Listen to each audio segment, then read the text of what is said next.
बाहेरच्या राज्यातील आंबा विशेषतः केरळ, कर्नाटक, तामिळनाडू, गुजरात, कोकणातला देवगड हापूस, रत्नागिरी हापूस, वेंगुर्ला हापूस या नावानं राजरोसपणानं विकला जातोय हे गेल्या 1.5 महिन्यापासून मी सातत्यानं सांगत आलेलो होतो.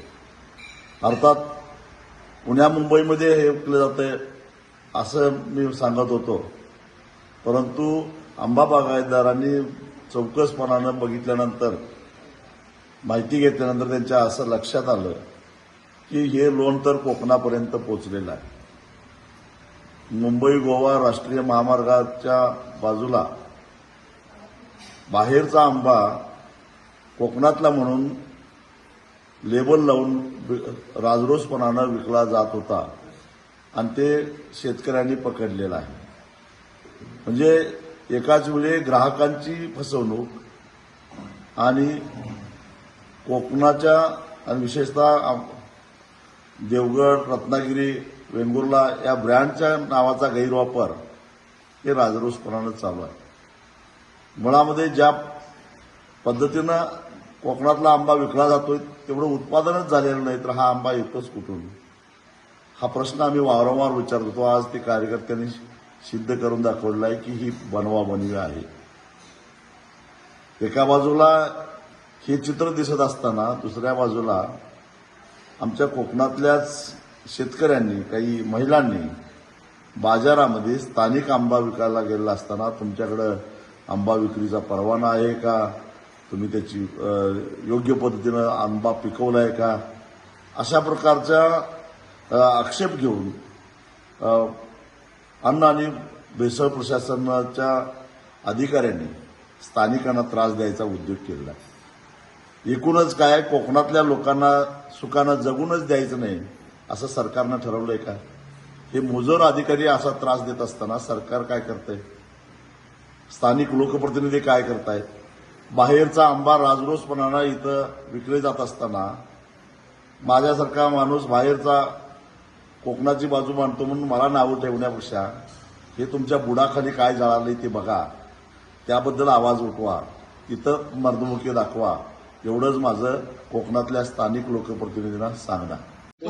कोसरगाव टोल नाका येते पूर्णतः कर्नाटकची आहे बघा, हापूस विकत आहेत नाव जाऊ आणि यांना आम्ही पूर्णतः स्टॉल जे आहेत ते उद्ध्वस्त केले आहोत शेतकरी म्हणून. हे नाव देवगड हापूस म्हणून दिले आहे आणि पूर्णतः हे कर्नाटकची रद्दी आहे आणि त्याने पण मान्य केलं आहे की हा आंबा पूर्णतः कर्नाटकचा आहे आणि आणलाय कर्नाटकवरून. त्यामुळे जे कृषी अधिकारी किंवा इतर लोक सांगतात आमच्या देवगडला येऊन दाणे टाकतात अन्न भेसळवाले वगैरे, त्यामुळे तुमच्या जवळ आहेत 2-4 किलोमीटरवरती, यांच्यावरती पहिली कारवाई करा. आणि प्रशासनाला पण सांगतो की हे पहिलं बघा आणि नंतर आंबा बघायचा न्याय देत नाही ते बघा. बोल. नमस्कार.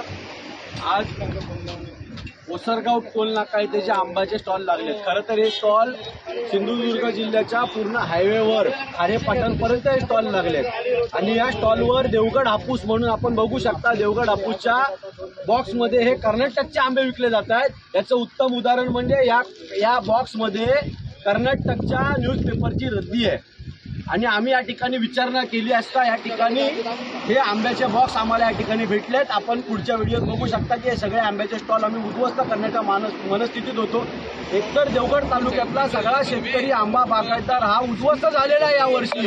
सिंधुदुर्ग जिल्ह्यातला सगळा शेतकरी, रत्नागिरी जिल्ह्यातला सगळा शेतकरी या आंब्यांमुळे उद्ध्वस्त झाला आहे. आज जो मार्केटमध्ये रेट पडला आहे तो तो फक्त ह्या कर्नाटकच्या आंब्यामुळे रेट पडलेला आहे आणि हे रत्नागिरीची देवगड हापूस, रत्नागिरी हापूसच्या या बॉक्समध्ये ही रद्दी टाकून हे आंबे पर्यटकांची दिशाभूल करून विकत आहेत, त्याचा जाहीर निषेध करतो आणि हे स्टॉल उद्यापासून लागता कामा नयेत.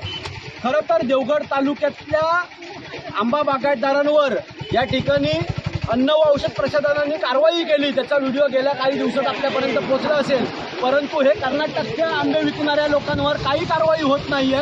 याचा आम्ही जाहीर निषेध करतो. त्यांच्याकडनं काय तुम्हाला पैसे मिळतात काय हे या ठिकाणी जाहीर करायचं आहे अन्न व औषध प्रशासनाने. मी ठाण्याचे आयुक्त जे बसतात अन्न व औषध प्रशासनाचे, त्यांना या ठिकाणी आव्हान करतो की लवकरात लवकर या सिंधुदुर्ग जिल्ह्यात जे कर्नाटकचे आंबे विकले जातात त्यांच्यावर कारवाई नाही केलात तर तुम्हाला हे महागात पडेल.